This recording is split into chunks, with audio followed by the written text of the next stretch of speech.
Victoria Johnson here with Broadcasting Scotland. We are live from Dingwall with Ian Blackford. Please tune in and hear all about the future of Scotland. Thank you.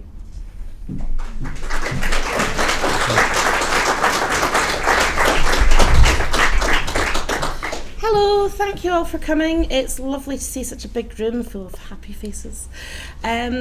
Just on the housekeeping before we start, toilets are upstairs, I'm afraid, back out the way we came, fire exit back out the way you came down the way, and there is lots of things at the back of the room that we would like you to take away with you, because we really don't want to take them home. And there is donation buckets at the front and the back, so if you could please give generously to help, that would be great. So tonight you're here to hear from Ian Blackford MP, who is going to be discussing all things related to Brexit and what that means for Scotland's future. Thank you.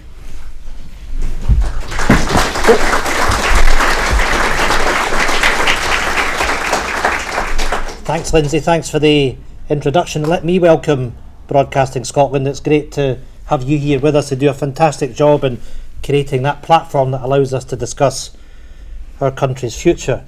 I mean, I guess the subject tonight is, what is our future? Is it independent Scotland or will it be Brexit Britain?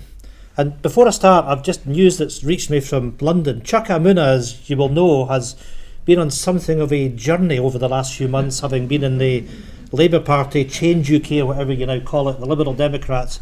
I believe he's putting an application to join the Scottish National Party this evening. But if I can say to you respectfully, Chuck, we really don't have an opening for an MP in the constituency of Streatham. No, joking apart. You know, I think when I kind of look back over the course of the last 40 years, and I think back to the referendum that we had on devolution in 1979, of course, a referendum that we won, let's not forget that, by the margin of 52 to 48%. These numbers sound familiar at all? But I can remember as a young man at the time in Edinburgh, the city that I grew up in, that there was a cloud that really overhang Scotland at that time. Thatcher was ushered in as the Prime Minister, and the travails that we faced as a country, the scourge of unemployment, the decimation of our industrial base, and it really was a dark period. And in a sense, I would argue that out of that dark period, we got to the situation that the Scottish people recognised that things had to change. And in 1997, we had the opportunity again to vote for devolution, and by goodness, we voted in overwhelming numbers to make sure that we did have a parliament with tax-raising powers. And just, if all of you can think about how Scotland has changed over the course of the last 40 years, and in particular, how Scotland has changed since the advent of devolution, this is a much more self-confident country. And I would argue that all of us should be proud of what our parliament has achieved over the course of the last 20 years. And think about the Scottish National Party coming into power in 2007, of being ambitious for our country, of winning that mandate to deliver an independence referendum when we won an overwhelming majority in that parliament in 2011. And of course we were disappointed with the outturn of that. But remember the promises that the people of Scotland were given. The famous vow in the front page of the Daily Record, better together writ large, the Labour Party, the Conservatives and the Liberal Democrats, that came together and offered us that we were going to get home rule in the spirit of Keir Hardie, that we were going to have a powerhouse parliament, the most powerful parliament in the land, and that Scotland's voice was going to be respected, that we were to lead the UK, we were a partner in the United Kingdom. But of course, we were also told that if we stayed in the United Kingdom, then our rights as EU citizens would be respected, that we would be staying in the European Union.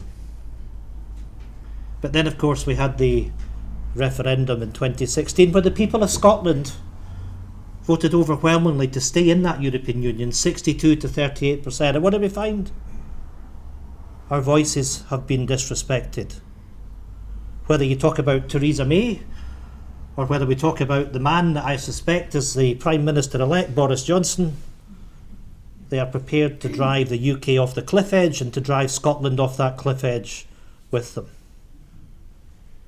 Friends, we have a responsibility to say that there is another way.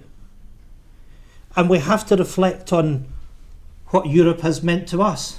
And you know, when I talk about that journey that we've been on since 1979, out of that darkness in 1979, something quite remarkable happened. After we had a, let's be honest, a dismal election result in 1979 when we went down from 11 to 2 MPs, what happened the following month was that, in many respects, a woman that has lit that flame for our country, for our movement, Winnie Ewing, won the Highlands and Islands for the SNP, and has really been a force to show the people of Scotland that we are a European country, that the Highlands and Islands in particular benefited from the investment that the European Union has been prepared to put into our country. The opportunities that we have had, economically, socially and culturally, to benefit from the European project. And as we look across the Highlands and we look at how many people from across the continent of Europe have come and settled here to make their futures here, they are Scottish just as much as we are.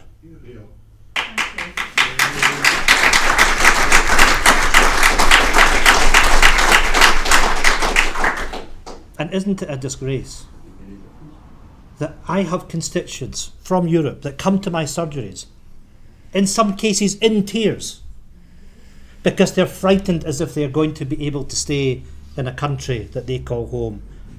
We should all be ashamed as to what has happened to our friends, our neighbours, our partners, our workmates. And it's a consequence, I have to say, of the hostile environment that comes right from the top, that comes from Theresa May, that offends every principle that we have, that Scotland is an open society that is welcoming. And we want no part of that hostile environment that Theresa May has delivered. You know, a few weeks ago I went to Edinburgh University and I met the Vice Principal. 26% of the academic staff of Edinburgh University are EU nationals. And he told me that the talent pool has become very shallow because, quite frankly, European citizens no longer want to come here the way that they did in the past. We are dragging Scotland away from its destiny as a European nation, and we cannot and we will not allow that to happen under our watch. And all these EU citizens that are here should have had their rights guaranteed on the day after the referendum on EU membership. We can be proud that our leader, our inspirational leader, Nicola Sturgeon, made that declaration on the steps of Bute House, that we would stand shoulder to shoulder with these EU citizens that are here, because that is the mark of a nation. And Prime Minister, that is the mark of leadership that comes from our leader, Nicola Sturgeon.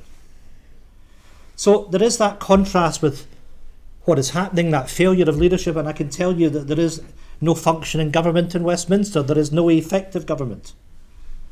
And we contrast that with a SNP that's getting on with the day job, a recognition of the responsibility that we have to deliver a fairer Scotland, to deliver a more prosperous Scotland, and yes, a Scotland that takes account of our responsibilities, to recognise perhaps the biggest challenge that the world faces, and that is the challenge that we face to make sure that we accept our responsibilities on making sure that we pass this planet on in safe hands to future generations. And we should all be proud that it's the SNP, it is the Scottish Government that has the most far-reaching climate change legislation in any country in the world. Because we recognise our responsibilities to our fellow citizens here, but we recognise our responsibilities to the rest of the world. And yes, when we have gone further than we had done before in recognising the climate emergency and recognising that we can shave 5 years off our determination to get to a net zero carbon emission position, that we do have to consider whether or not we can go further and faster than that. But friends, we do that in the context that at the same time we recognise, if we embrace that green revolution, that we can also make sure that Scotland has an industrial future, but it's an industrial future built on green jobs. There is no disconnect from accepting our responsibility for the planet, but also having a desire to deliver sustainable economic growth that creates opportunities for our people. And it's the issue of opportunities for our people that should be so fundamental to the desire that we have to deliver independence for our country. You know, when I look back in the rearview mirror and you look at Scotland's population in the census of 1911, we had a population of 4.8 million. There is a wonderful book that came out a few months ago. I would recommend it to you, Scotland's Population. And it demonstrates consistently over the decades that we have failed in a material sense to grow Scotland's population. Today we have a population of close to 5.5 million. There is no other nation in Western Europe where that has taken place.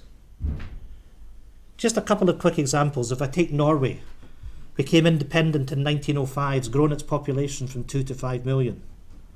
The Netherlands from 5 to 17 million. And you could go through the UK, France, Switzerland, Germany, and so on. So something has happened that has restrained our ability to grow. And as a consequence of that, we haven't created the opportunities for young people to stay here, and yes, for people to come and make their futures in Scotland.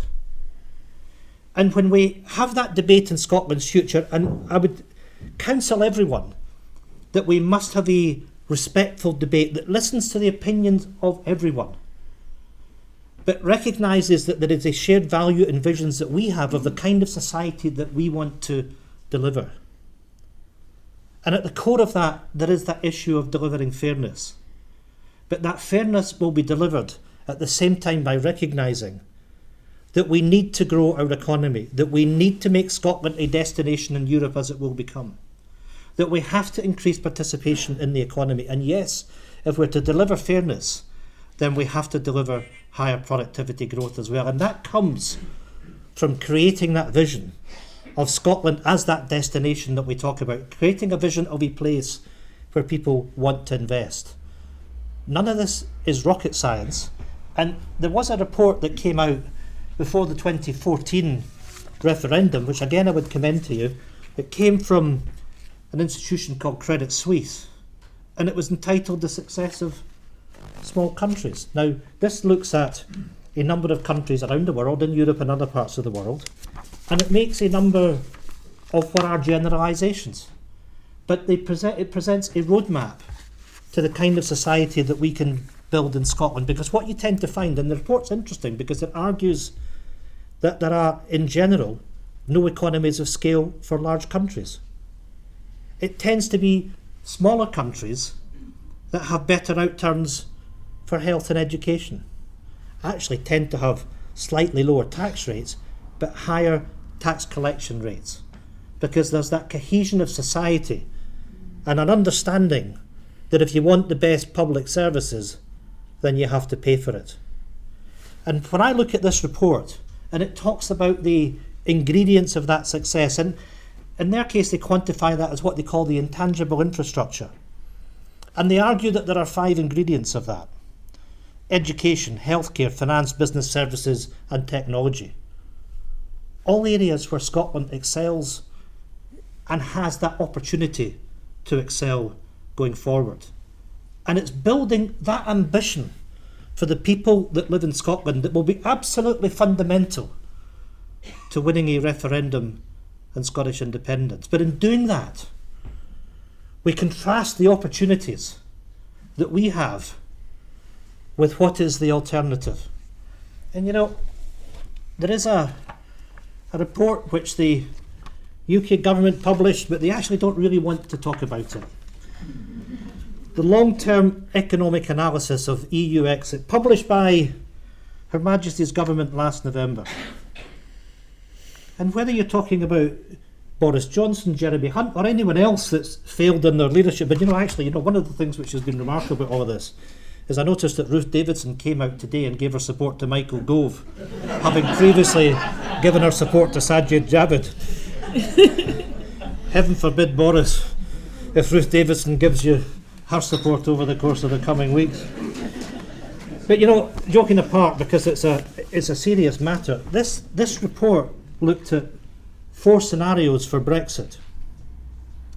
And what they argued, that in any form of Brexit, that the UK economy was going to shrink from anything between 2.2% and 9%. Now just think about that.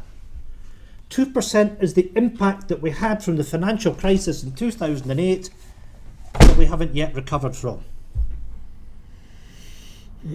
We've got a Tory government that is a matter of policy wants to inflict harm on the people of Scotland. I'll put it bluntly, wants to put Scottish workers on the dole.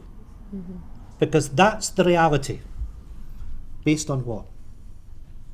Based on ideology.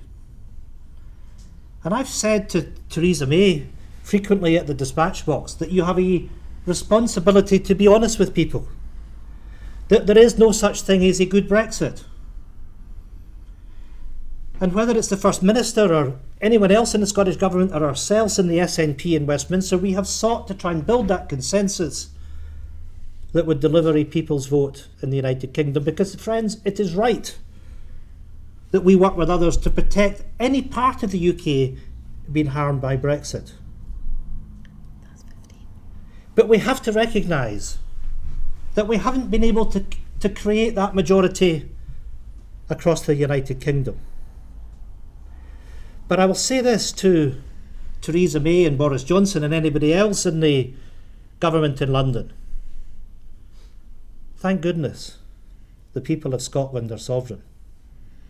The people of Scotland have the right to determine their own future. And we need to remind the government that in 2016, when we went to the polls to elect a Scottish government, that the SNP did that with a commitment that if there was a material change in circumstances, that we had a right to hold a referendum on the options for the people of Scotland. We won that election. There is a majority for independence in the Scottish Parliament. The Scottish Parliament voted for that.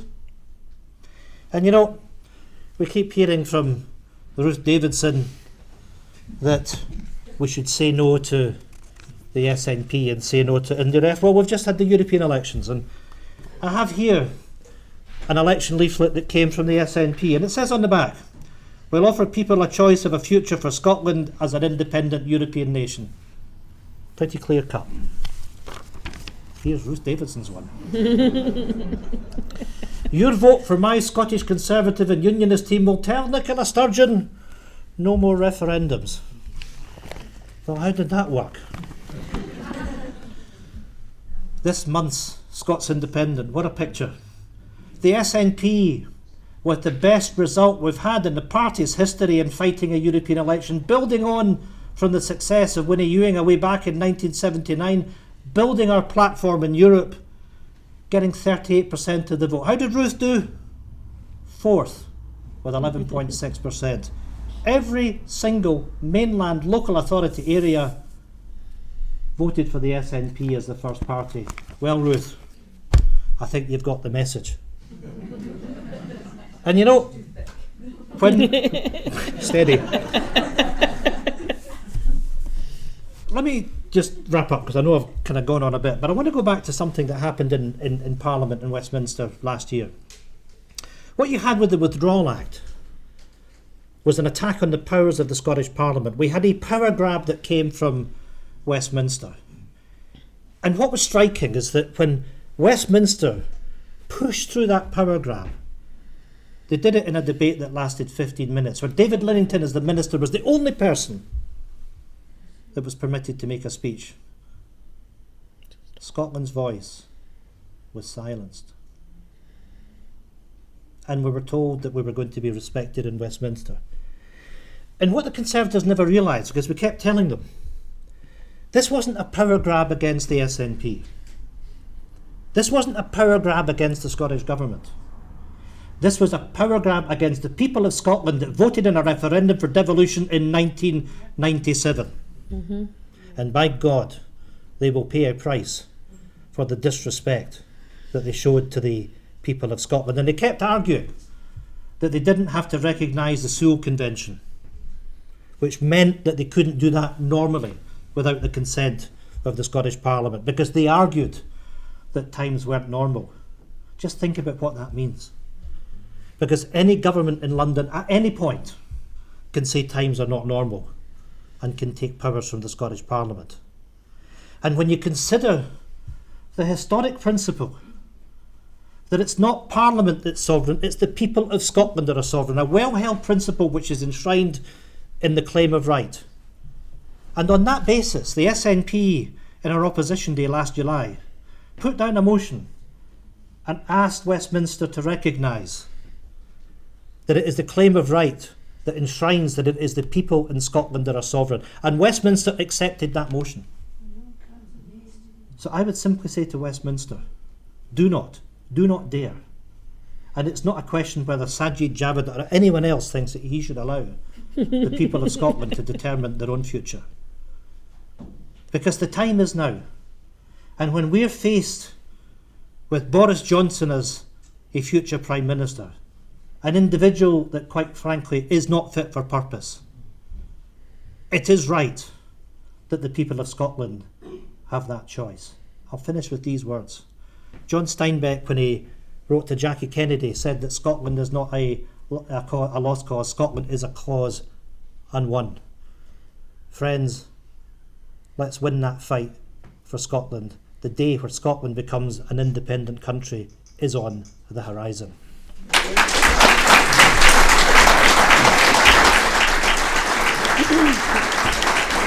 That was very good. Very good.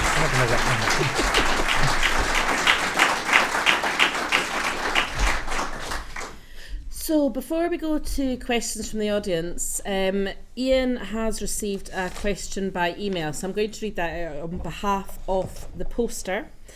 It reads, Dear Mr Blackford, I had hoped to attend the meeting tonight, but due to illness I can't do so. I would like to have put the following to you. How could you convince me to vote for Scottish independence? I was born in Edinburgh, Scottish heritage. I've lived in Inverness since 1978, but I've never voted SNP because, against an independent Scotland, I always felt I was British first, and Scottish is an important part of this. Perhaps partly because I was brought up in England. Independence would remove a key part of my identity as a British citizen, and I'm very reluctant to do so. So, in common with the SNP, I'm worried about the dire consequences for the UK of Brexit. However, it would take an enormous shift of my consciousness to separate from the UK, and I really don't know how I could do this.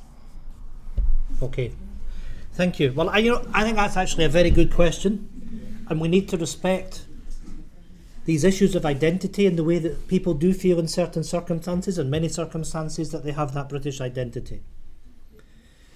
And the message that we give to people that feel such a way is that this is not about identity. This is about political power. This is about democracy.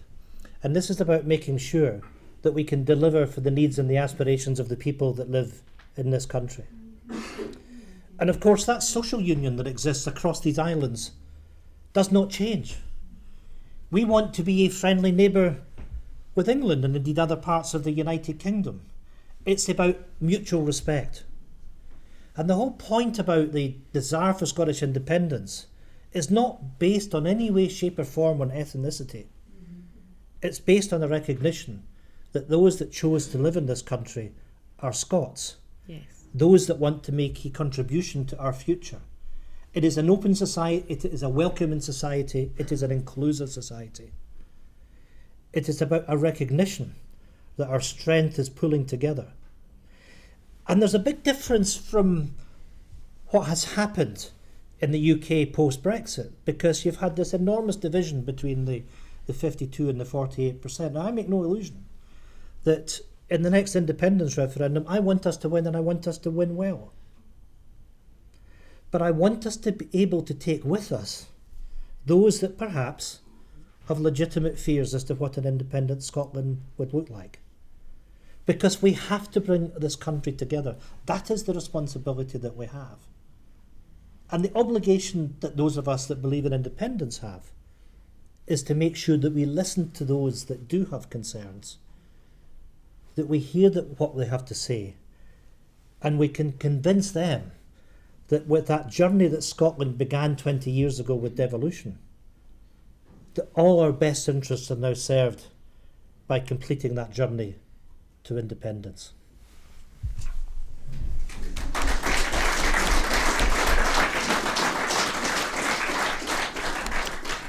So I think now it's the hands up time in the evening, isn't it? Are you wanting to? No, you direct it. Well, the lady in the front row was first, so I can't say I'll get the pecking order for all of them. First of all, can I just say thank you for speaking on behalf of me yesterday when you said your words about Boris Johnson. Yeah.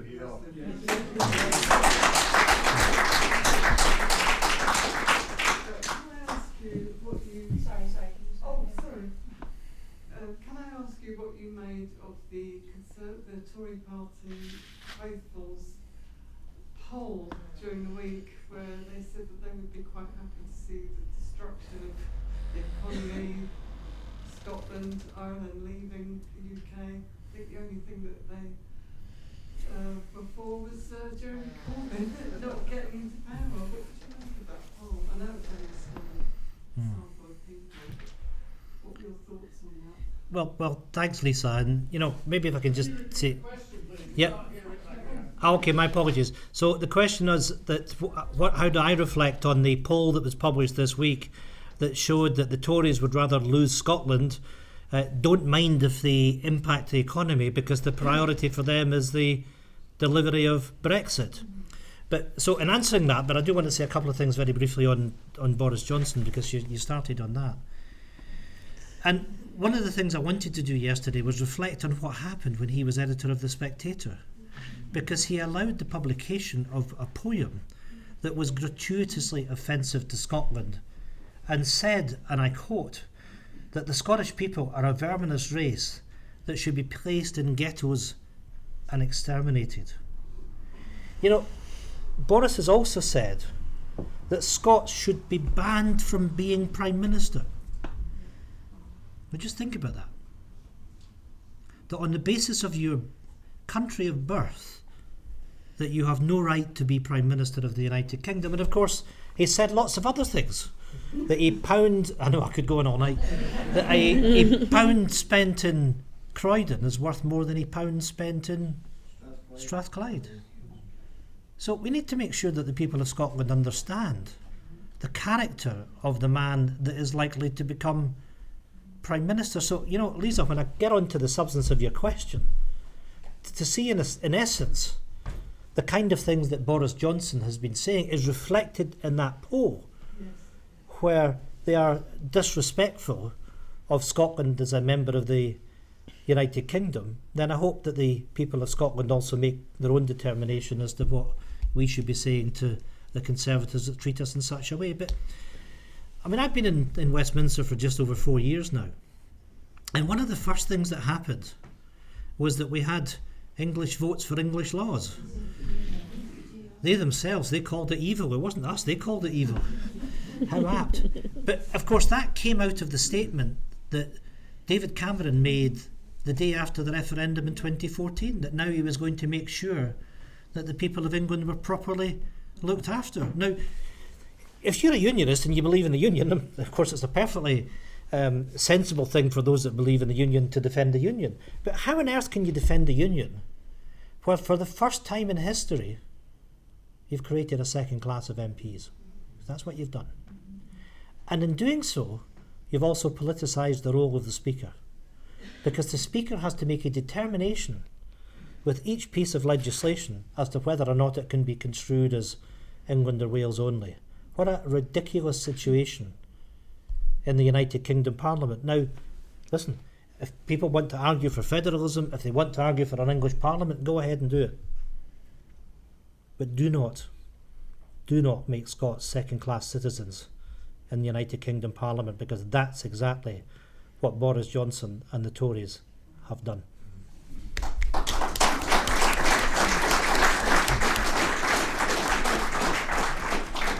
I'm going to be terribly cheeky. I've got the next question myself. Oh, jings, Lindsay. It's a mechanical more question. Now you got me worried. Oh, well, you see, you get lots of theories, don't you, about, if we had enough MPs, we could have a unilateral declaration of independence, which I know is pretty nasty. And then you've got the whole idea of what happens if the UK government keeps saying, no, you can't have a referendum, no, you can't have a referendum. Where does that leave us? Where's the path forward? Okay, thank you. Because that's no. Look, it is. Well, no pressure. Yeah, no kidding. No, look, that is a really important question, and I want to say to all of you, and I know there are some in the audience who've maybe pushed the line on Twitter and social media elsewhere, dissolve the union.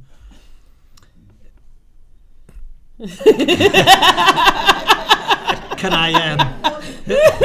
Easy, Tiger. Can I ask you respectfully? Don't. And I'll tell you why. Please remember what I said about the responsibility that we have to all the people of Scotland. And, I really, really feel that opinion in Scotland is shifting. Our responsibility is to take as many people as possible on that journey with us, to win absolutely conclusively. Now, there's an upsurge in interest in the movement. You saw the number of people that were in Oban last week. I know that the local branch here has seen an upsurge in membership. I know how hard they're working, championing on doors. Keep it up. Talk to as many people as possible, because Scotland's destiny as an independent country will be won doorstep by doorstep by having conversations with people, respectful conversations. And you could have Ruth Davidson, Theresa May, Boris Johnson, whoever else saying now is not the time. Fine, let them say that. Our job is to lead opinion here in Scotland and to demonstrate it is the overwhelming desire of the people of Scotland that we have our say in our future. And I say this to you, that if the opinion polls demonstrate that that is the settled opinion of the people of Scotland, Westminster is not going to be able to continue to say no. We will win that argument. And if you ask me the question, do I believe that we will be able to execute that mandate between now and the next Scottish election in 2021? Yes, I believe that is entirely possible. But it is largely in our hands in demonstrating that there is a desire for that to happen. There will become a point that Westminster simply will not be able to say no to that legitimate request. Now, let me be as candid and as open as I can be. Of course, we can't completely control that. You may have somebody like Boris Johnson who is completely thrown and he refused to accept the logic of that demand. I'd simply say that he will be playing by fire, and we have to be patient. Because can you imagine if the people of Scotland are asking for such a referendum in overwhelming numbers, and we go into the next Scottish election? I'll tell you this, we'll win, and we'll win well. We will have our referendum, we will win that referendum, but we must retain our discipline. And yes, if it means that we have to wait a little bit, none of us have a desire to wait any longer than is necessary. But we will win, and we'll win it fairly and squarely.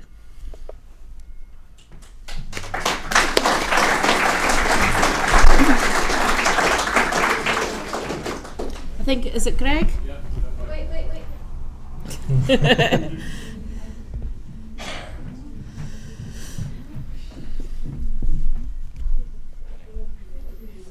Two quick observations and a question. One, I'd just like to point out that here in Dingwall you can actually stand at a sheep paddock in Greenhill Street, still be able to read the time off the town hall clock, and we have a meeting here that would give the Lib Dem National Conference a run for its money. The second observation is just about the principles of the man you have sitting in front of you here when he talks about an open and inclusive society. Tomorrow, my son will be competing, taking part as a fluent Gaelic speaker in the mod. There is several people without whom we would simply not be here now. Ian Blackford is one of those people, and I'd like to publicly express my gratitude. The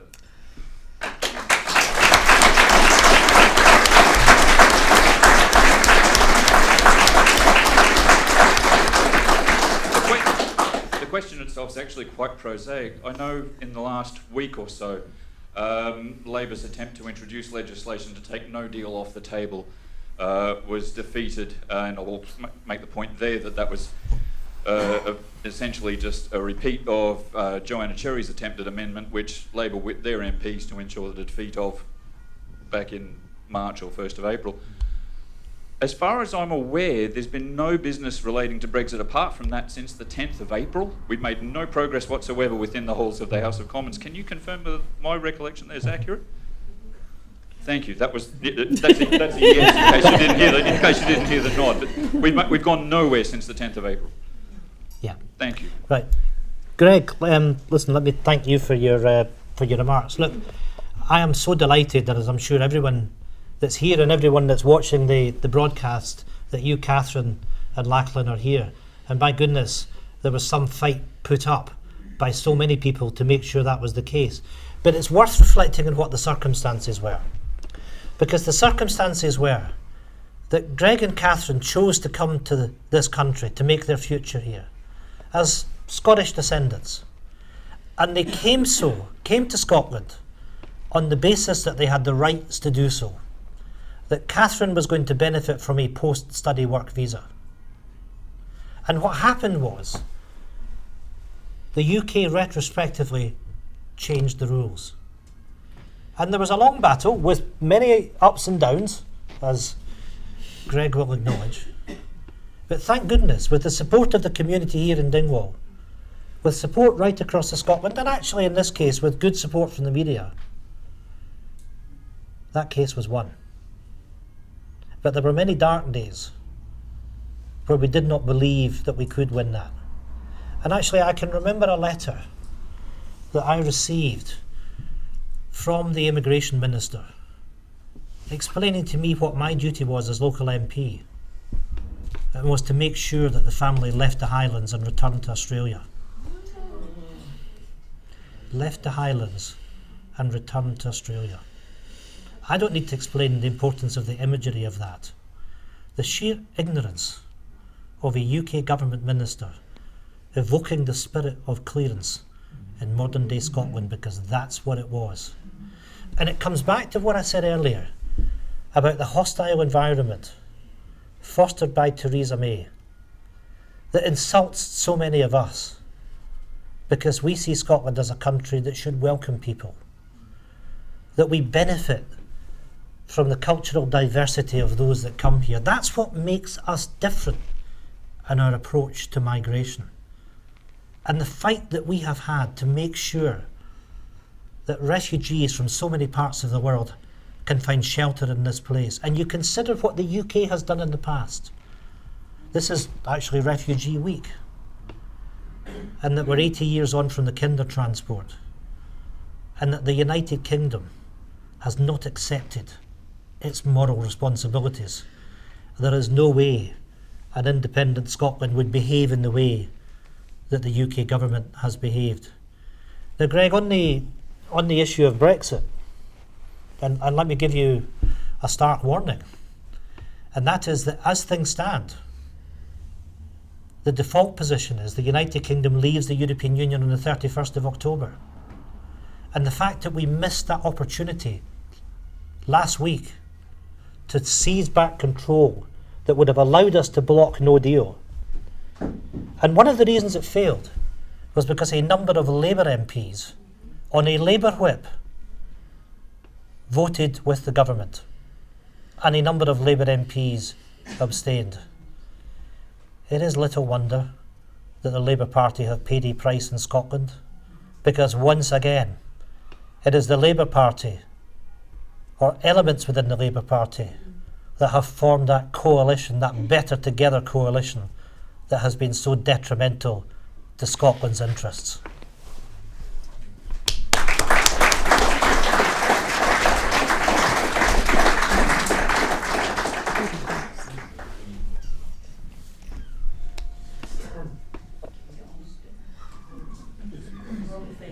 Right, can you hear me? My question, Ian, is you were talking a few minutes ago about how Scottish MPs and the Scottish people must be patient, reasonable, rational, know the arguments, fight for our freedom properly. It doesn't seem as if the government down in Westminster knows how to behave or to respond to that kind of thing anymore.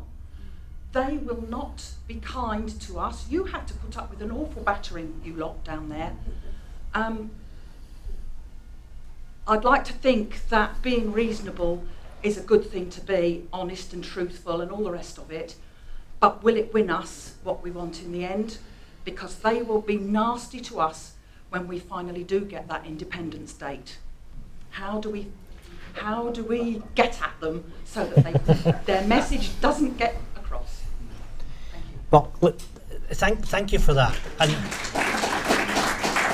you know, and I know you will agree with me, there's a big difference between the political establishment in Westminster that are frustrating Scotland's interest and the people of England, because the people of England are our friends. And so we need to build common cause, we need to build friendship with the people of England. And at the end of the day, common sense will prevail. You know, the SNP has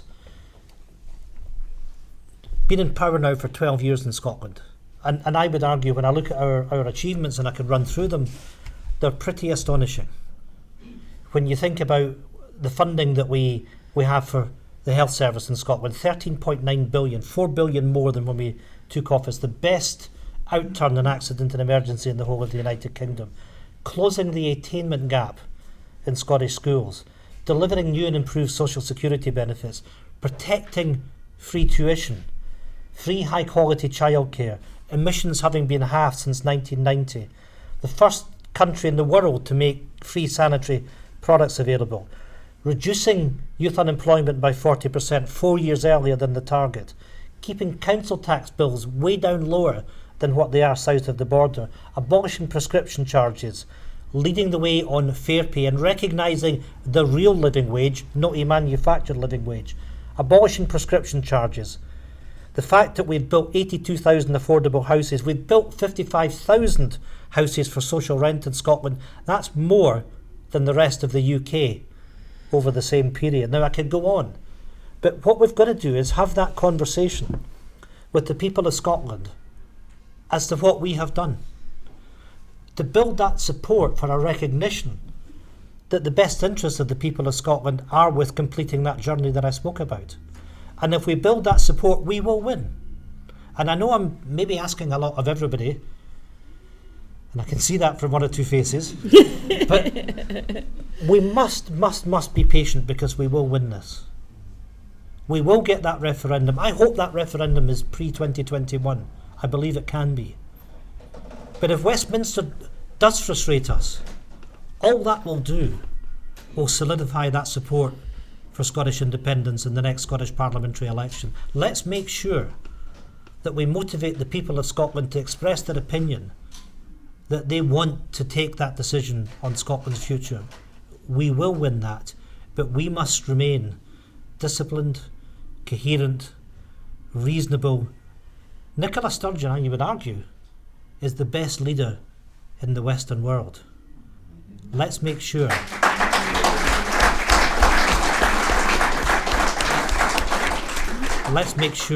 that we go from strength to strength at a time when Westminster is in chaos.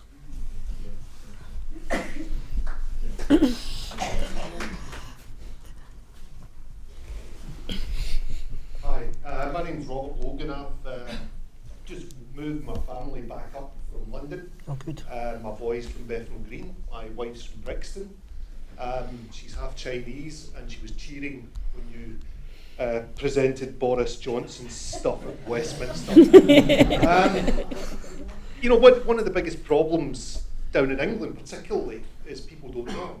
They just do not have a clue what Scotland's like, and what the politics is like, you know, what the things Scotland has got. You know, when you tell mates that your child who's did 1 year at high school in England and hated it, and you know, hated it, cried every day, and he's now in Scotland and he wants to stay extra hours at school, then, you know, they're horrified to think that they're sending their kids to the crap that they're getting.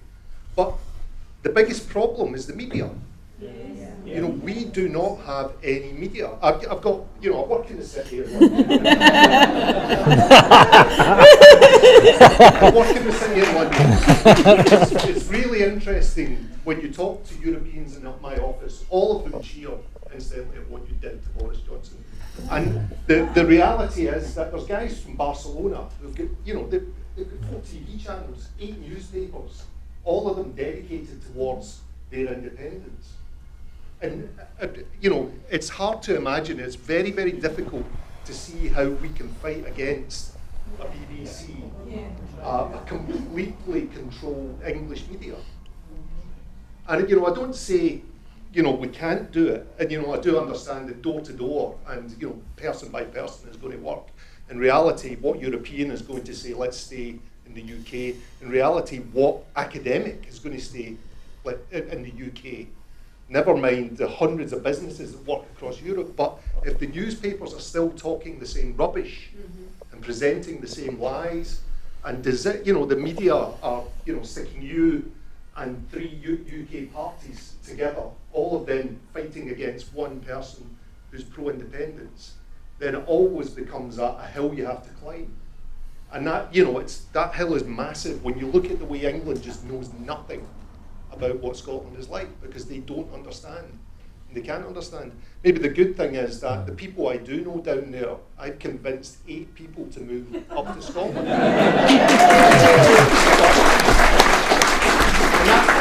That's young couples who want to have families who finally clicked that it could be done better somewhere else. Yeah. But the papers would never tell them that. Yeah, what do you reckon then we can do other than have fabulous new media to help us? Well, you know, I think you're right. It's not just about kind of door to door. Social media is very important.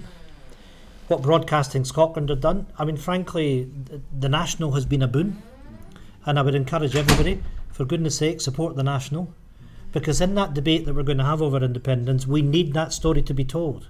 So we need to encourage those that are prepared to be optimistic about Scotland's future. And, you know, look, when it comes to the BBC, and we've had a number of fights over the course of the last few months, myself and Keith Brown have written to the BBC on a number of occasions, and we are holding them to account. Whether it's over Newsnight, whether it's over Question Time, and we are saying, look, we are the party of government in Scotland. We are the biggest party in Scotland by a country mile. We are the 3rd party in Westminster, for goodness sake. And we will not tolerate being disrespected. And I want to commend maybe something you don't see so much on your side of the fence, but our staff, whether it's the staff at Holyrood, the staff at headquarters, the staff in Westminster, because they are tackling the BBC and others on a daily basis. And we need to make sure that we are fully represented. But I want to say something else as well, though, because, you know, one of the things that has happened is we have a new BBC Scotland channel. And, well, okay, I can hear people kind of laughing about it as well. But, by goodness, this is an opportunity for us too. And please remember that when people are being critical about the BBC, it is about the institution and not the people that work in it, particularly in Scotland, and it's really important that we make that distinction. And we now have an opportunity of trying to create something that allows Scotland to be showcased. But quite frankly, the point we've got to make is this is a channel which is underfunded.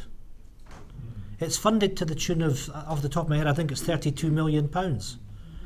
It's about half the funding that goes to S4C in Wales. And if this channel is to be successful and it's to reflect Scottish values, then it needs to be funded to the correct level. And frankly, it needs to be on the second channel. It needs to be accessible. But we need the Scottish Nine to be successful, because we need to have the opportunity to be able to make sure people in Scotland can hear our story. Because you ain't going to get it on the BBC network. But there is a fairer chance than what is a Scottish channel that we can get the fairness that we absolutely desire. Yes. Thank you. This is a question that I've actually been asked several times myself. It's a question I've seen quite often on social media too. As you said yourself, 38% of Scots voted to leave the European Union. Now, those that I've spoken to that did vote to leave, they have always been avid yes voters, supporting independence for Scotland. But what has broken my heart is that so many of them have said that they will vote no in the next independence referendum if they cannot be assured that their voices in some way will be heard.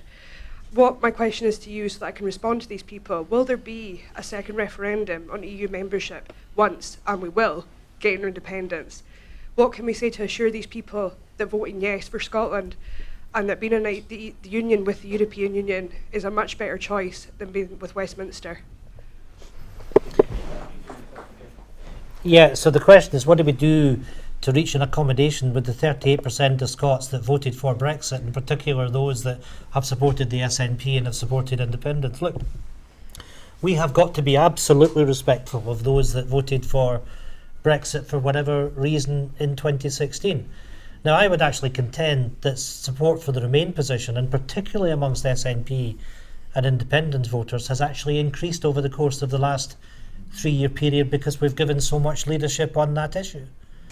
But of course we have to listen to those that have reasons to perhaps have been against remaining in the European Union, and we've got to also accept that the European Union is not perfect, that the European Union has got to be reformed. But I think there's 2 or 3 things that we can do. Now, I mentioned earlier on that the kinder transport, what happened 80 years ago, but we need to remind people as to why what then was the European coal and steel community came together. It came together out of the horrors of 2 world wars. And we need to reflect on the leadership, the political leadership that has come out of that project. And the fact that we've had relative peace in Europe since 1945 that we've all benefited from. Now, I know that there are some communities, not least fishing communities, where perhaps there has been higher support for Brexit, and we have to have an honest discussion with those in those communities. And I've recently been up in Fraserburgh and Peterhead, and I actually got a very favourable welcome in those communities, because the fact remains that whilst some there perhaps don't see Europe as being the answer to the problems, we need to have the discussion about how we got into the situation that we did with the common fisheries policy. And that's because the Tories and Edward Heath sold out our fishing interests in the 1970s. That's the reality. And what we need to do as a nation is to make sure that we have a strong voice in the negotiations on our fisheries future. Now, look, if how do we know what's going to happen with the UK over Brexit? But let's just say for a second that the UK leaves the European Union and is in some form of transition. What we do know is that we would have no say over the common fisheries policy over that transition period. Yet, we remain in the common fisheries policy. But let me tell you this. In all the discussions I had with David Davis when he was Brexit Secretary, one of the things he said to me was, I am not in the business of making Spanish fishermen redundant. Now, what did he mean by that? What he meant was, in any negotiations on our future relationship with Europe, just as happened before, our fishing interest would be sold out by a UK government. So we need to have that honest discussion with fishermen and others that are fearful of Europe to say, look, do you want to argue from a position of strength as an independent Scottish nation where in all the discussions that have been held over the course of the last 40 years, your voice hasn't been heard. Because that's what an SNP Scottish Government will make sure. And it needs to be about the recognition of the opportunities, the economic opportunities that we have of being able to trade over a bloc that is today of 500 million people. But not just that, but as I mentioned earlier, the economic, the social and the cultural benefits that we've all had. And I mentioned population earlier. But the simple fact of the matter is, if we don't have access to that European labour pool, and I say this quite bluntly, we will not be able to grow the Scottish economy to the extent that we would like, because our working age population will decline. That's the harsh reality. So we need that access to that European labour pool, and being a member of the European Union creates the circumstances that allows that to happen. But, you know, from my own personal point of view, I've worked in Europe. I've worked in particular in the Netherlands. My son lived and worked in the Netherlands. I'm now a grandfather. My grandchild is going to lose that right that I had, that my son had, to live and work and get an education in 28 EU member states. And I have to say to those that did vote for Brexit, let's have that discussion about what is the best position for Scotland to be in. And the best position to be in is to make sure that we protect the rights of all our citizens that we have cherished and benefited so much for.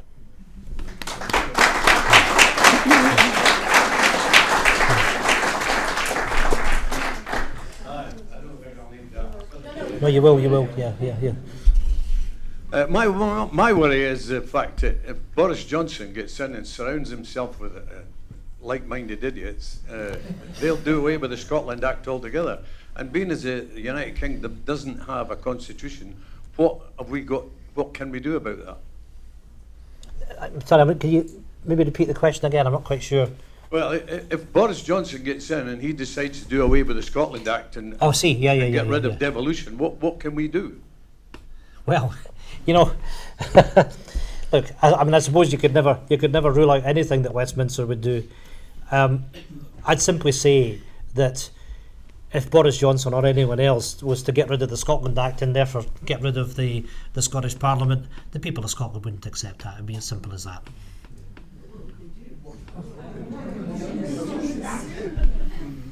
Well, let's look. I don't foresee that these circumstances taking place. But don't worry, we'll deal with them if it does so. The people of Scotland would not accept that.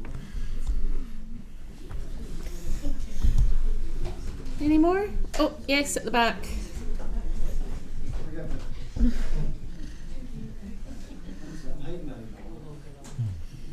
Yeah, hi Ian. I admire the stance you took in Westminster yesterday.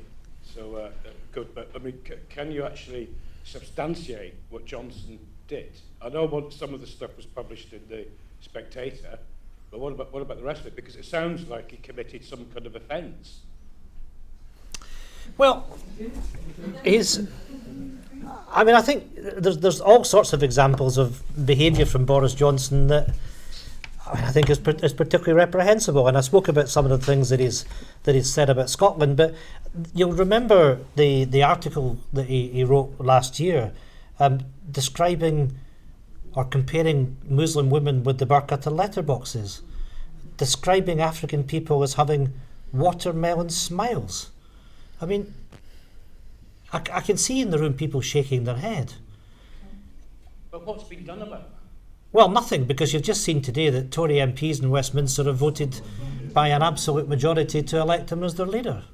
So what you've got are Conservative MPs, and I suspect Conservative members, that are prepared to kind of airbrush this away. Now, it's odd in a way, because obviously there's been lots of exposés about different Conservative candidates, and I know you're talking about the individual rather than the politics, but there's been the expose about Michael Gove, and he's arguably paid a price for the revelations that have come out.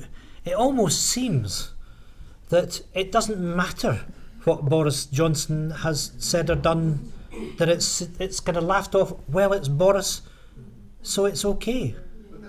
But it's not okay. But you know, I've concentrated on some of the things he's said and done. And I haven't said anything about Nazim Radcliffe, who's languishing in a jail in Iran. And the height of a responsibility of a foreign secretary that has imperiled that woman's safety is unspeakable. And the fact that we got to a situation, not just over that, but in various other things, that quite frankly he should have been sacked. But the reason that Boris Johnson left office was because he resigned over Brexit. And the fact that the Prime Minister, and I have to say pretty poor judgment, put someone of his character into the top diplomatic post in the land is really quite remarkable. And that's why I made the point that quite simply this man is not fit for purpose. He doesn't have the CV that should give him the right to put himself forward for Prime Minister of this country. And the fact that he's being voted upon by 0.2% of the electorate, those that are Conservative Party members, is frankly unacceptable. You know, I've been amazed at the response that I've had by email and social media over the course of the last 24 hours. Because people have said, thank goodness somebody has stood up and called out this man for what he is. Because quite frankly,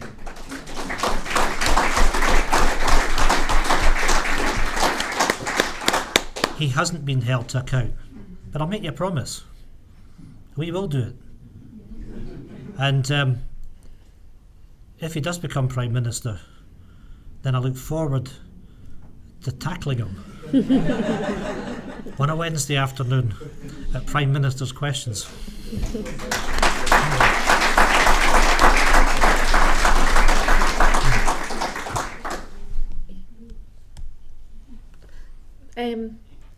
There was a lady down, but we'll go to the back first because the back's not had much. Hi, I'm just wondering what your PMQ strategy will be if you have to deal with Boris every week. Well, you know, I think there has to be an element of surprise. You know, what I will say to you, that in all the questions that I've asked Theresa May over the last 2 and a bit years now, I think I've only ever had about 5 answers. And those 5 answers are just sort of repeated verbatim and bear absolutely no relation to the question that's been asked. So if I am to make a request to Boris Johnson, for goodness sake, at least try and answer the question. But I'm not hopeful. Yeah, and there was a lady down the front. I would like to ask... Oh, can you hang on just a wee second and wait for the mic?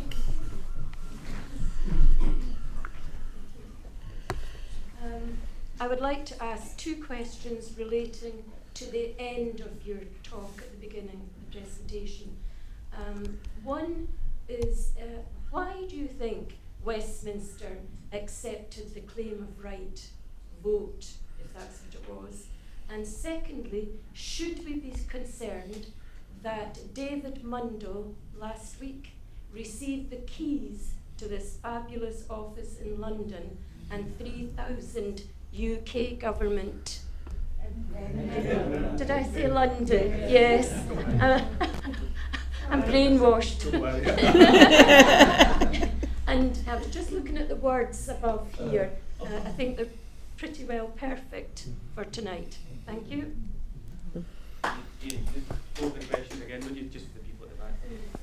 Yeah, so I mean the question was, the 2 questions. The first one was, why did the Conservatives accept the motion, the claim of right? And secondly, the question relating to the Secretary of State for Scotland and the establishment of his new office and the army of staff that he has.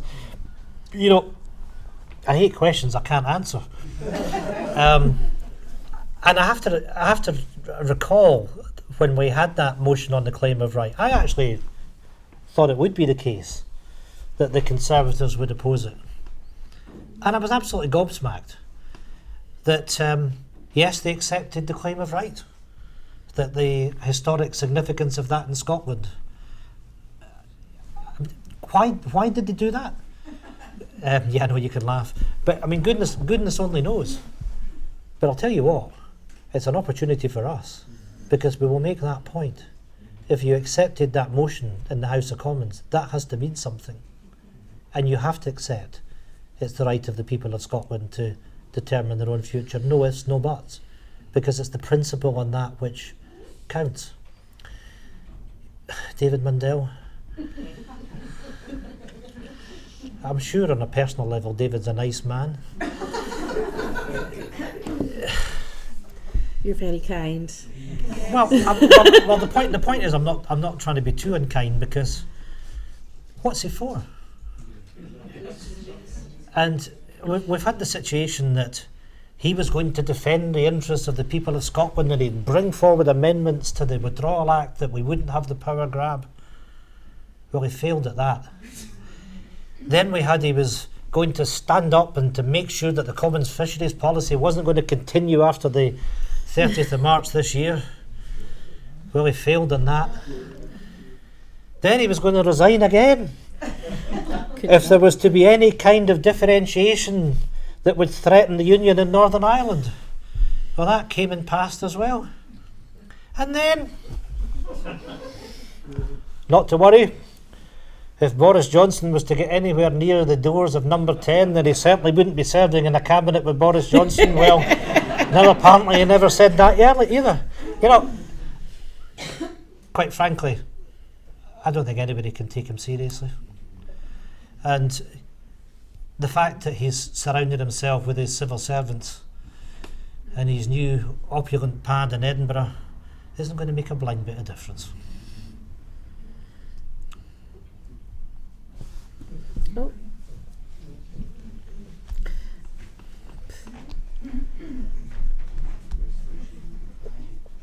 Ian Wallace, despite that, born in England, now in Scotland, following my daughter, who was born in Dundee, went to England and has now come back, and we followed after her, and she's down the back there somewhere. My father was a Scotsman, and he had 6 brothers and sisters, five brothers and sisters. 5 of the 6 left Scotland and went to England. Yes. The most vehement people opposed to independence for Scotland are the children of those uncles and aunts of mine who moved to England, and are very, very vehement in supporting the anti-independence movement, which I find very strange, but that's how it is. I've come up here and moved the other way, and are now very keen to see this. That's the statement. The question is, you've spoken quite a lot about ambitions. I'd quite like to know some of the functional things that gets us there. I, yesterday, through my door, had a leaflet from the Brexit Party. I'm sure many have seen it.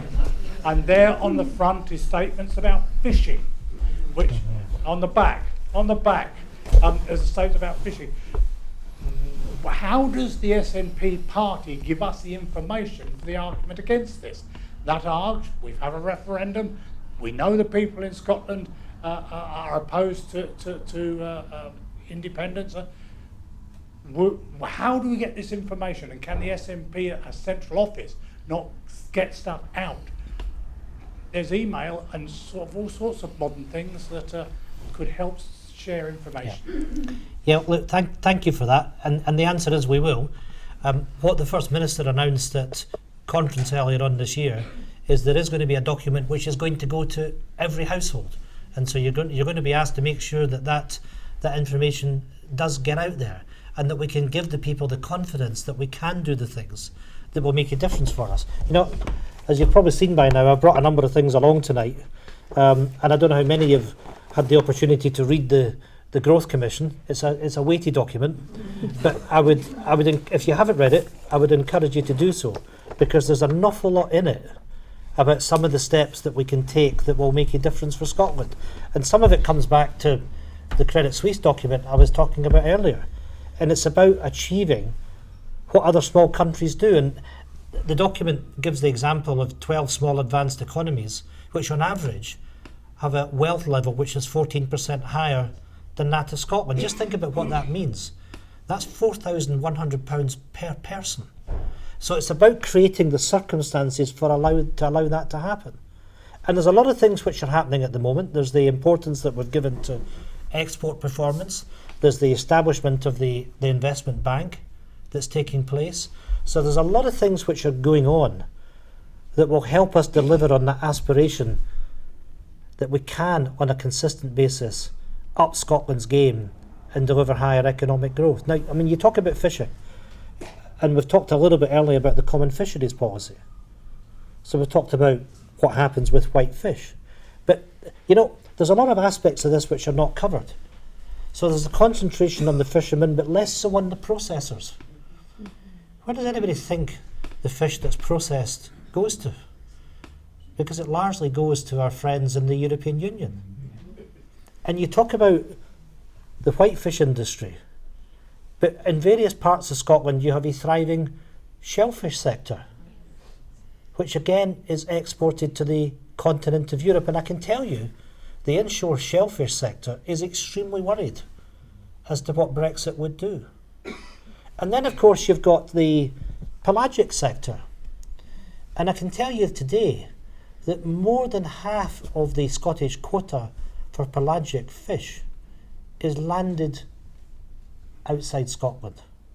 So if we actually did the sensible things, we could make sure that the fishing industry is much more sustainable and has much more of a future. So there is a kind of political game that's played by the Tories and some of their friends, but it's not quite as they would have you believe. It's much more complex than that. It's much more multifaceted than that. Can you give us the rebuttal? That's the point. Yeah. That's what I need. Well, hopefully I've just done that, and I'll make sure that you get that on a more regular basis. Oh, well, will we go the back?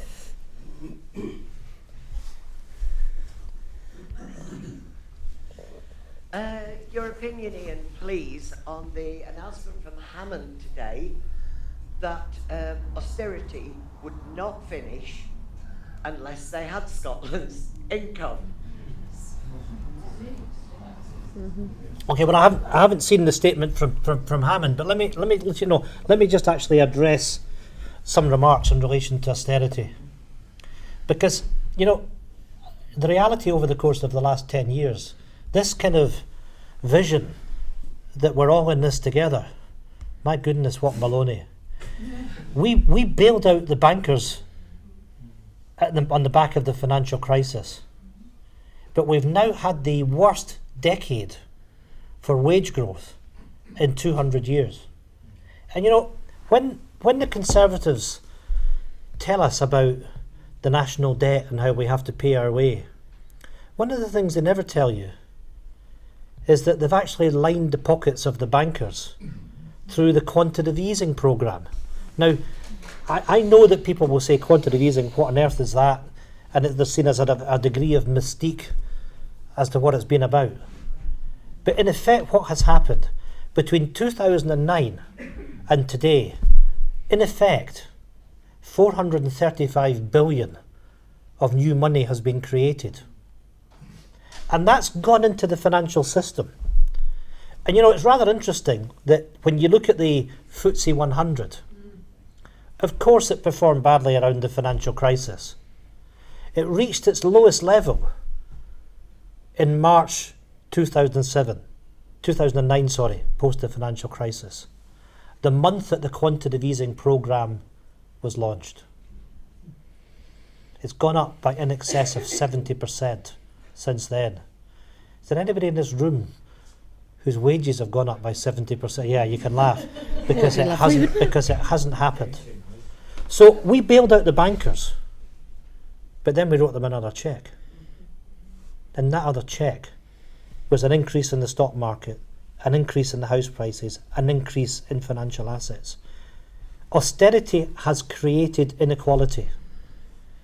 And, you know, the sin out of what they did in quantitative easing is they never understood that if you're going to print money to that extent, you have to create the circumstances for growth. You had to put cash into the pockets of ordinary folk, not into the pockets of the bankers that created the crisis. And each and every one of you have paid the price for that over the course of the last 10 years. Imagine if we were able to invest in our infrastructure. Imagine if we'd been able to invest in our public services. And if you put money into the pockets of public servants, guess what? They'll spend it. That's the difference. And the fact that the most vulnerable in our society have had to pay a price for that is unforgivable. The increase in poverty, of child poverty, of the working poor, because they cannot earn a decent living wage, is the direct consequences of the economic policies of this Conservative government. And it need not have been so. It is deliberate policy and it is cruel.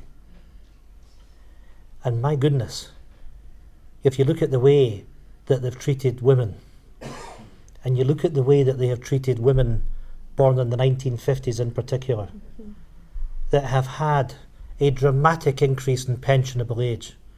Now, nobody would argue that, or very few people would argue, maybe some would, that women's pensionable age should not merge with a man's pensionable age. But it has to be done out of fairness. It has to be done over a long period. And you know, something which is quite fundamental, you need to tell people you're doing it. Because some of the women worst affected were given 14 months' notice.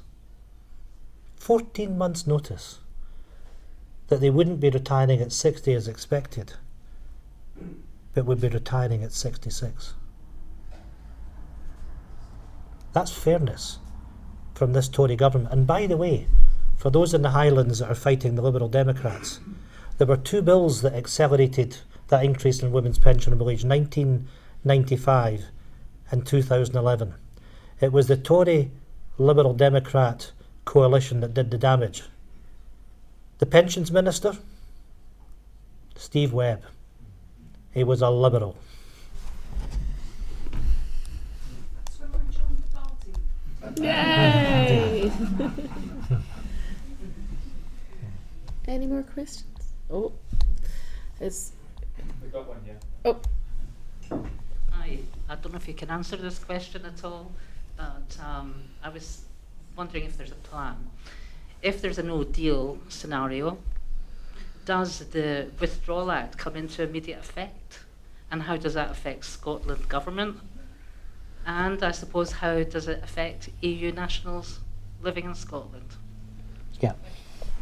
Well, thank you. Well, look, the Withdrawal of the Act is on the statute book, so that is the. So yeah. So what happens if there's no deal?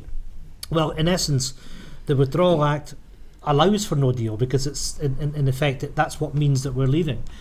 Now, the UK government has given some assurances for EU nationals, but there is nothing in law that fundamentally protects EU nationals. And as much as I would be critical of Boris Johnson, he's told us that he will bring in protections, but let's wait and see. And we absolutely must make sure that that is the case. It would be unforgivable not to do that. But we are in uncharted territory, because what no deal means is that our existing treaties, our existing obligations, our trade relationships, not just with Europe, but with the rest of the world, fall. Can I just We're in. follow up? Yeah. Just as a Greek citizen who has a vested interest in this, as far as I understand it, the official advice that we have from the Scottish government is that under no deal we have until December of 2020 to legally say in the United Kingdom if we do not request the right to request the ability for them to say we can apply to remain. That's the way I understand it. Yeah, that is correct. But we are in completely uncharted territory, because we do not have trade arrangements, never mind with the European Union, but with the rest of the world. And what would happen with Scotland's position, the government, if the Withdrawal Act came into force immediately? Would that not happen? The Withdrawal Act is there. It applies. So the power grab comes into play? Yeah. 111 powers in the EU will be relocated back to Westminster in the event, in that event, yes. And bypassing Holyrood. Yeah, it's reduced in the end down to 28, but it's but a number of powers are taken from Scotland to Westminster. Yeah. Only 28. Only 28. Can I make an interesting observation from the city? you know, sorry, I'm not one of those bankers. Evidently, I'm not sinking rich. But one of the horrible things working in the city and working with lots of businesses who, back in July, asked the UK government what's going to happen. We need to know. We have to make decisions pretty much years in advance. And just like the Europeans, nothing, literally nothing from the UK government. To the point where most of the businesses in the city have made deals to get out of the city. Now you're thinking, well, they've not gone. But when some of the major banks have bought a building in Dusseldorf with room for 12,000 people, and they're waiting to find out what's going to happen, then you know something is going wrong. Now the sort of odd thing that I kind of always bump into is how we in the city want to stay in Europe, but we kind of gambled. We hoped that Brexit would sort of turn out that way. And most of the people that can leave the city are Europeans. They can go back to Europe. Mm-hmm. But the people who aren't Europeans, the Scottish and English, get stuck where they are. So the companies will run down the city of London and build up over in Europe.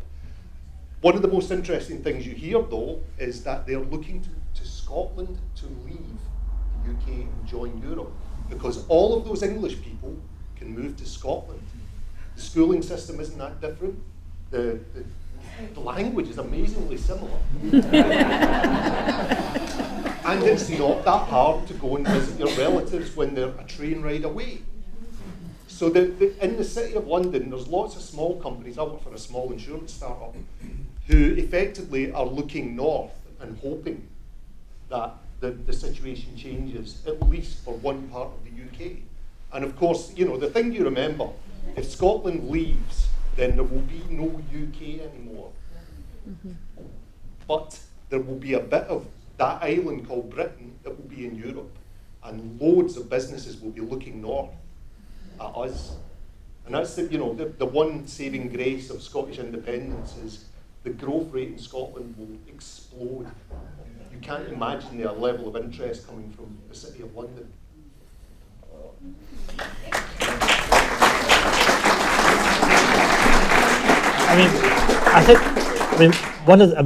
Probably some of you know that I used to work in financial services myself, and of course financial services is already important to Scotland, and it's a sector that we wish to grow. Whether it's the government in Edinburgh or whether it's the SNP Westminster Group, of course we meet with figures in the City of London on a regular basis, and we have issues about government policy and how that's interacted with the City of London, and the fact that the City of London has in effect dominated UK economic policy. That's a slightly different matter. But having done that, and to see what's happening as a consequence of Brexit is quite extraordinary. And you've already had the situation that as an example, that the European Banking Agency has left London. Other institutions such as the European Medicines Authority have left London. Now that's 2,000 well-paid jobs. And what you say is correct, because certainly from the investment banks that we have talked with, they're talking about moving between 10 and 15% of their personnel out of London. And it does strike me as somewhat extraordinary that the UK spent so long trying to seduce the financial community to set up their international headquarters in London, and in one fell swoop are almost prepared to give that away.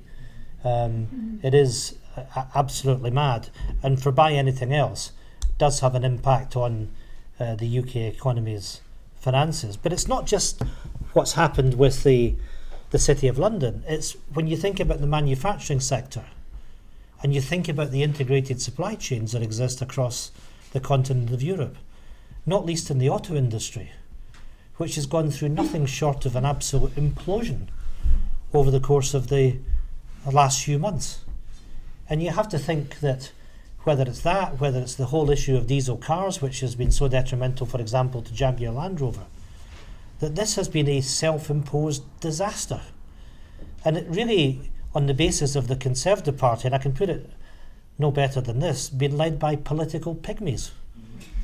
that are prepared to, the party that's supposed to be of economic prudence, that has actually willfully done so much damage to the economic interests of the United Kingdom, and then a supine leader of the opposition that's sitting on the sidelines, and we have what is laughably recalled as constructive ambiguity. It's not constructive, it's actually just ambiguity. The gentleman at the front.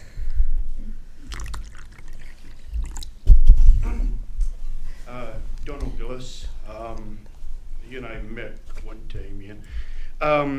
I'm standing up here, I'm just trying to formulate the question because this is off the cuff. Yeah.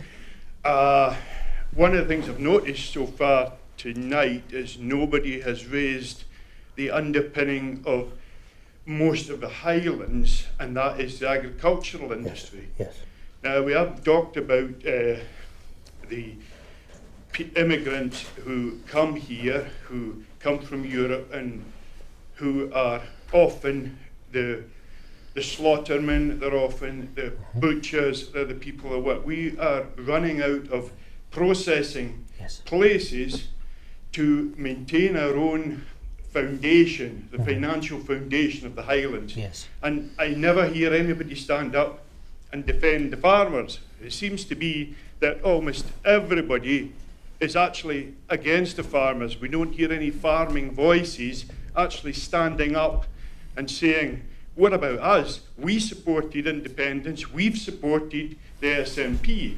It always seems to be the Tory farmers, the big voices, the Edward Mountains, the people from big fruit farms down in Angus and further south. But without the agricultural industry, the Highlands will disappear. Yes. And you, Ian, I know, Crofton, whatever the other jobs you do, we all know that crofting is a lifestyle. It's never going to get you rich. Maybe it's what other things you do that make you rich. I have another job on top of the croft. But we never hear the farmers stand up and speak. So even the NFU Scotland branch do not seem to have any real impact. And we know that Gov was talking about taking back the powers and basically sugaring the whole thing around to suit itself. That's right. So you, Ian, as a crofter, and I don't know, is there any more farmers in here? Any more crofters? Anybody in the agricultural industry? Nobody. That means me. So good on you.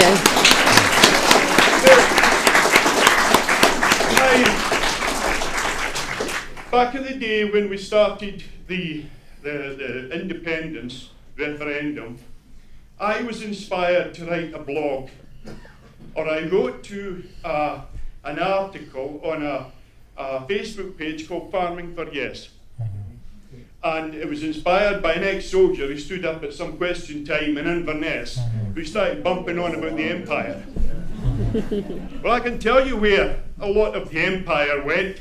I've got family that went to the empire. Craig, I'm so glad you came home.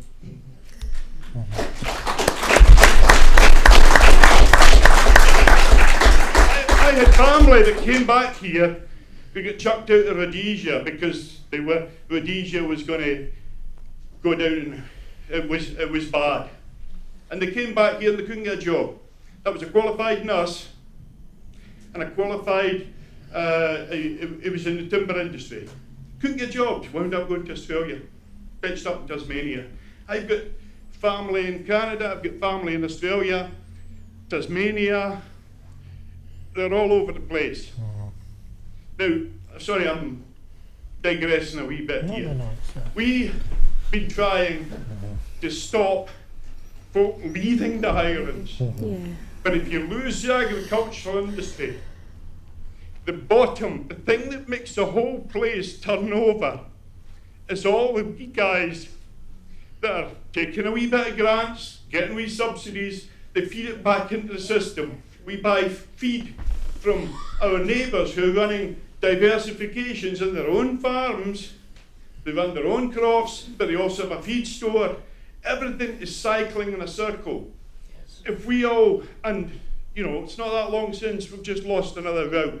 In my own area, in the last 10 years, in fact, in the last 2 or 3 years, we've lost several major farms because the farmers got to being 80, nobody was turning on to take the farms over, the estates would reassume, and they're planting trees. By the way, trees is not the total answer for carbon capture.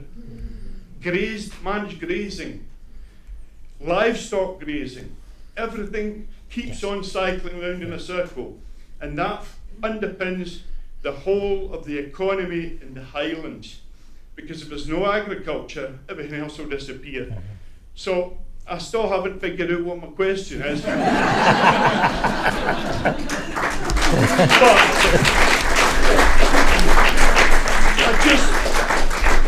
I wanted to stand up to speak for the farming community, because there is a large percentage of us are equally in support of independence and remaining in Europe. And yeah, okay, common agricultural policy isn't maybe perfect either, but we see where they're going with it. We understand the concept to try and go against climate change and all the rest of it. They are trying. It's not perfect, but as long as it's giant farms down in Lincolnshire who are calling the shots, your average Highland crofter with 20, 30 acres isn't going to get a word in sideways unless the Scottish Government's standing up for him as well. So anyway, thanks for... What are we doing for farming?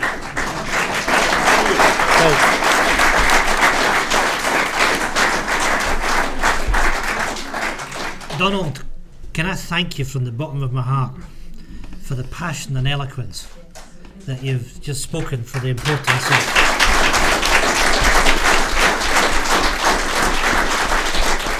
I don't think that it'll surprise you if I say I agree with you.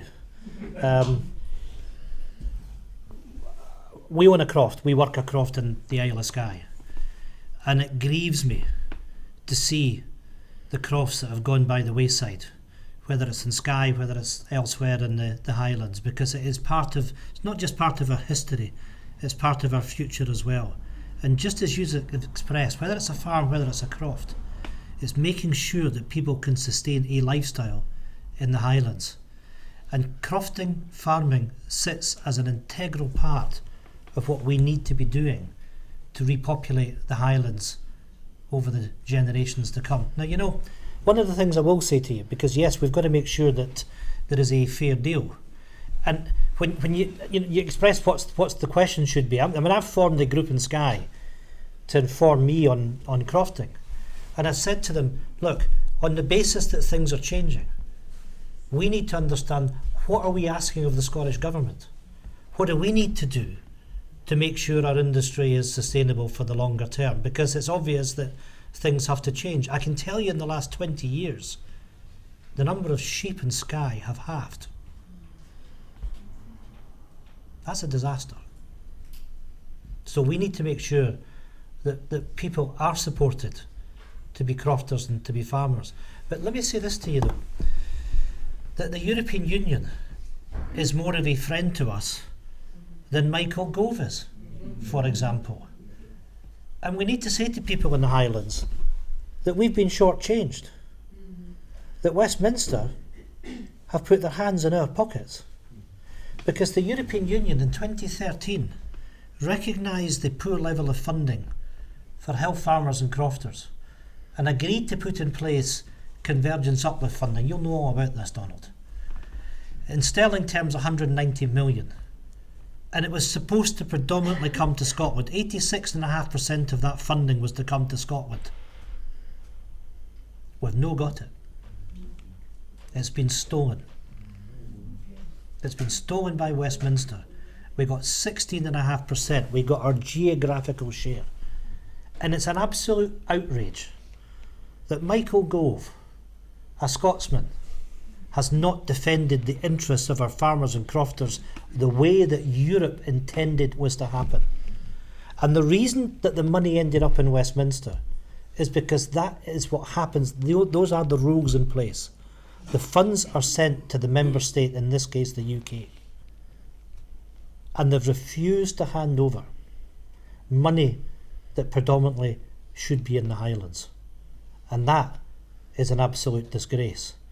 But your question, I think, statement, story, wasn't just about crofting and farming. It's about the Highlands. And it's about making sure that this area can support families, can support young people. And look, let's be honest, there's work to be done. We need to make sure that all of us, whether it's myself as an elected politician, my colleagues that are elected politicians, all of you are a strong voice for the Highlands. But one of the things that encourages me is the work that's been done by Highlands and Highlands Enterprise, because for the first time we're beginning to change the game on the percentage of young people that are going to college and university here in the Highlands and staying here.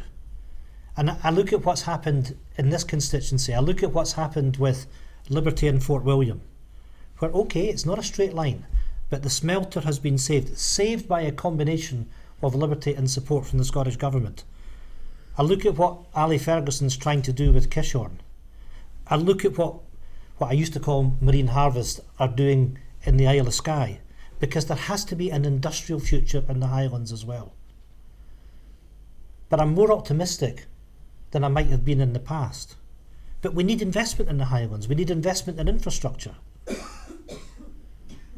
But that's up to us. And it's up to us to, or in my case, along with my colleagues in the Scottish Government. But we have a job to do. Yes, I want independence for Scotland, but I want independence for Scotland to make sure that we can deliver better life chances for the people in the Highlands, because that will be the measure of success. And part of that measure of success is making sure that people, not just Donald and myself, but people want to go into crofting and farming for generations to come.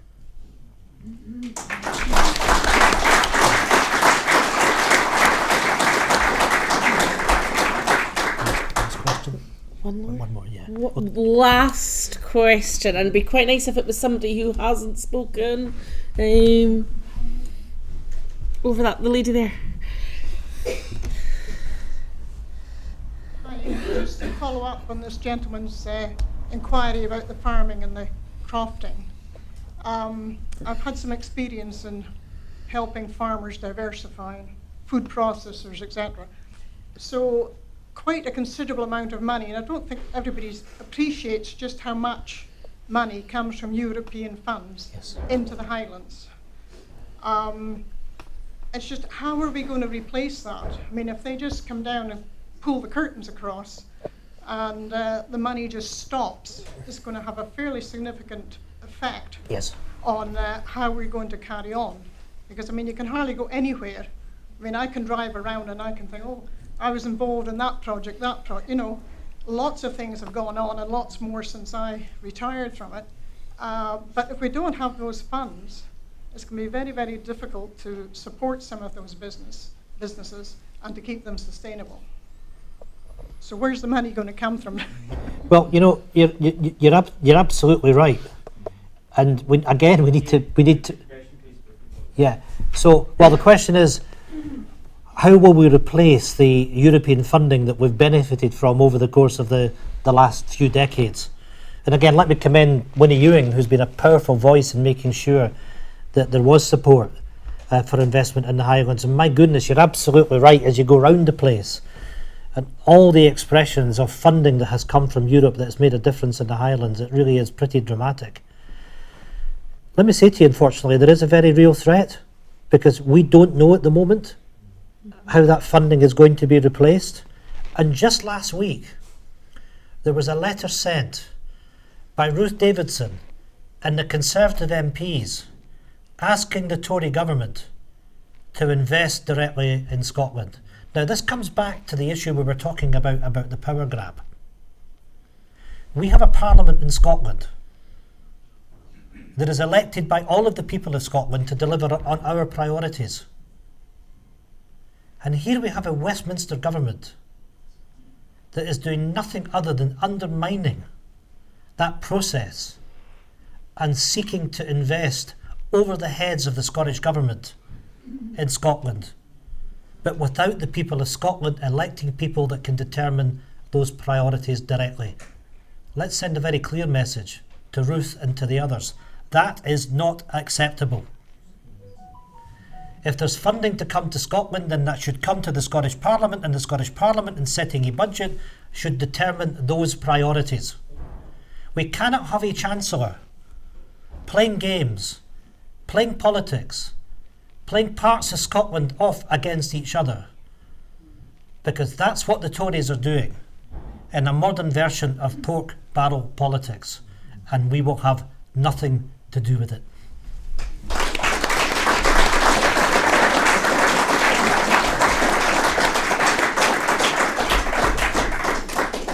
Well, thank you very much, Ian. That was very enlightening, and I think probably consolidated a lot of opinions in the room and gives us arguments and things to say to our friends and neighbours to help convince at least one other person each. Excellent. Thank you. So thank you all for coming. Thank you. Thank you.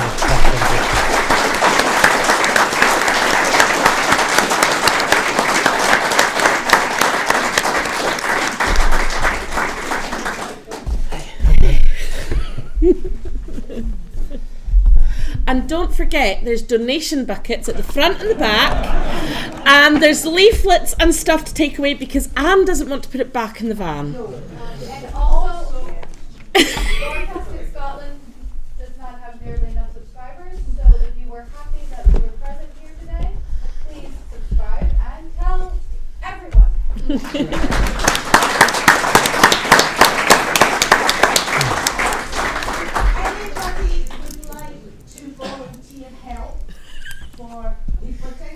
Canvassing, getting out the vote. There's a sheet of paper up here. Put your name on it. Send some down up to Sutherland as well because we're struggling to get I'll do a deal with you. I think you've got a happy room. I tell you what, I mean, that was the first one I did with Mary. It's much more difficult on the road. Yeah, a bit of banter. Yeah. No, I thought it was a really good crowd. Yeah, no, it was. Yeah, it was. It was indeed. Yes. I don't remember Jimmy Nick from the Everest South Branch. Oh, yes, hi, nice to see you. Hi, I know you're. I don't get it.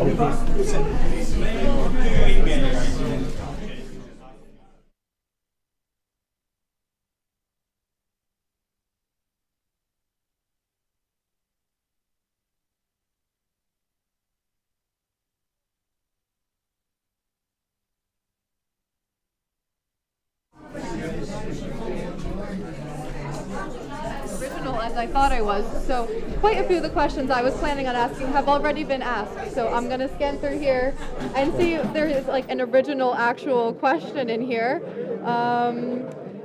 Yes, okay, there's one. Yeah. There's 1 out of 5. Yeah. Okay, so it was reported in The Guardian that Reporters Without Borders said the UK ranked 40th of 180 countries on its annual World Press Freedom Index, leaving it ranked between Trinidad and Tobago and Burkina Faso.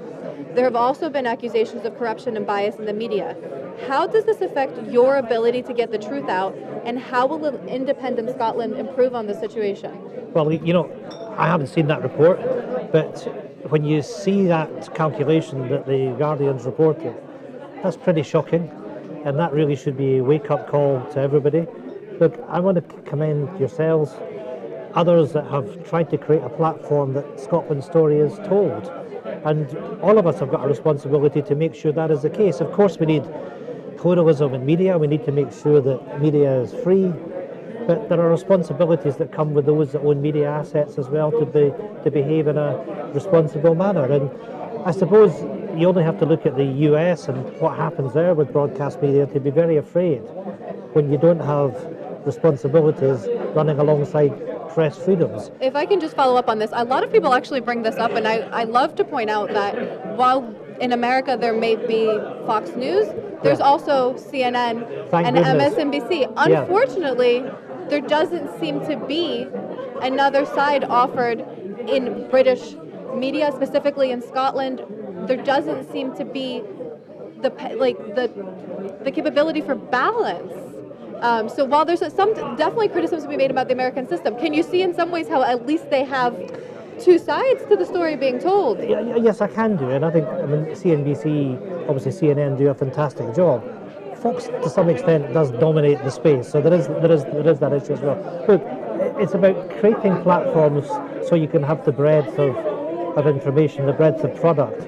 What you're doing with Broadcast Scotland is very important in that regard, and it needs to be supported.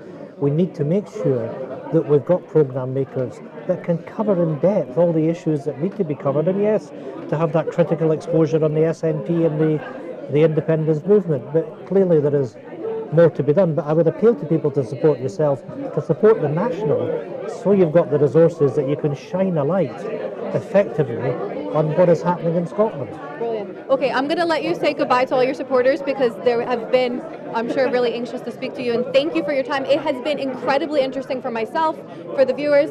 As a Greek citizen, I would very much, and a proud New Scot, I would like to thank you for your words, No, thank honestly, you. from the bottom of my heart. Well, thank you and for being with us for tonight. everyone for tuning in, thank you very much. This is Goodbye from Dingwall for Broadcasting Scotland. Thank you very much.